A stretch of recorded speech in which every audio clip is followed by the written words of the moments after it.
మీ అందరికీ నా హృదయపూర్వక వందనాలు. చెమ్మగలిగిన దేవుని పిల్లారా, మీ హృదయాలు వెలిగించే మాట తీకుని మీదకు వచ్చినాను కనుక మీరు నేను కలిసి ప్రభు మాటలు ధ్యానం చేసుకుందాం. రాత్రికాలం నుంచి మిమ్మల్ని, మీ కుటుంబాలు, మమ్మల్ని సంఘాన్ని, భూమి మీద ఉన్న ప్రతి బిడ్డని జ్ఞాపకం చేసుకొని ఎన్నో మేలు ఉపకారాలు చేసిన దేవుడికి మన ప్రభు మన రక్షకుడు యేసుక్రీస్తు వారి నామములో శిరస్సు వంచి వందనాలు తెలియచేసుకుంటూ, ఈరోజు మన ఆత్మలకు ఆహారంగా దేవుడు పరిశుద్ధాత్మ ద్వారా ఏ మాటలైతే నియమించాడో ఆ మాటలతో మన హృదయాలు వెలిగించుకొని దేవుని పిల్లరా, ఆ వెలుగులో మనందరం కూడా సంతోషంగా నడుద్దాం. ఒకసారి మనం చూడగలిగితే రెండు కొరింథీయులకు రాసిన పత్రిక 9వ అధ్యాయము 10వ వచనంలో ఒక మాట రాయబడింది.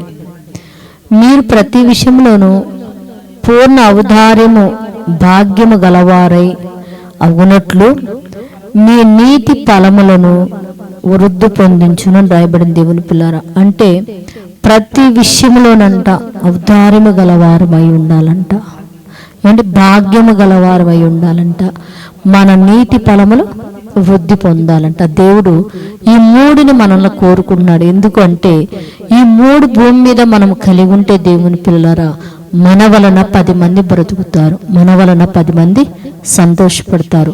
మన క్రియలను బట్టి 10 మంది వాళ్ళు ఎలా వృద్ధి చెందాలనేది ఆలోచిస్తారు దేవుని పిల్లరా.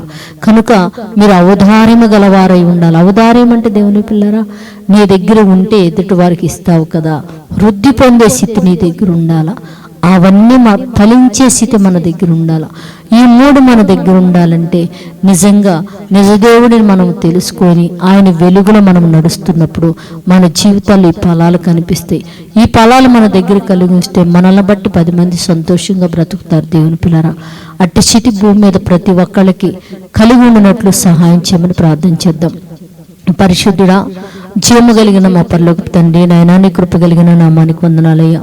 భూమి మీద ఉన్న నీ పిల్లలందరూ ఔదార్యము కలిగిన వారైతండి, ధన సమృద్ధి కలిగిన వారై భాగ్యవంతులు అయితండి, బహుగా పాలించినట్టు కృప చూపమని అడుగుతూ తండ్రి, నైనా ఎంతమంది అయితేనైనా వ్యవసాయమునైనా పొలాలను నమ్ముకొని నా తండ్రి వ్యవసాయం చేస్తున్నారో వారిని కనికరించండి నైనా.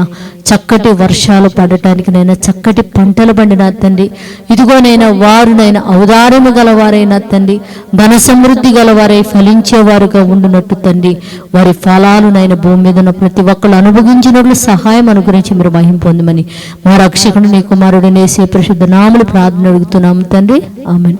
మీ అందరికీ నా హృదయపూర్వక వందనములు, ధన్యవాదాలు.